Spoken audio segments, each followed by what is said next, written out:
10 minutes అయిందండి. వీటిని ఇప్పుడు మెల్లిగా టర్న్ చేద్దాము. ఒక్కొక్కటిగా మొత్తం టర్న్ చేసానండి. మళ్ళీ ఇప్పుడు మైక్రోవేవ్లో పెడుతున్నాం. ఎయిర్ ఫ్రైయర్లో మళ్ళీ పెడుతున్నాం. మళ్ళీ స్టార్ట్ చేస్తాను. 15 మినిట్స్ ఉందండి దాని టైం. ఇంకా 15 మినిట్స్ తర్వాత చూపిస్తాను. ఆఫ్ అయిపోయిందండి. ఇప్పుడు చికెన్ బయటకు తీస్తున్నాము. ఫ్రై చేసిన పీసులని ఒక ప్లేట్లో షిఫ్ట్ చేసి మీకు చూపిస్తాను. ఇంకా మన చికెన్ రెడీ. తీసేసి కొంచెం చికెన్ రెడీ అండి. టేస్ట్ చేసి చూద్దాం. మా పాపకి తినిపిస్తానండి ఇప్పుడు.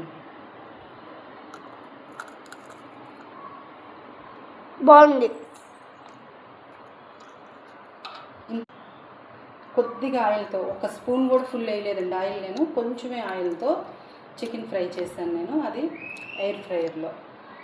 క్రిస్పీగా ఉంది. నమస్తేనండి.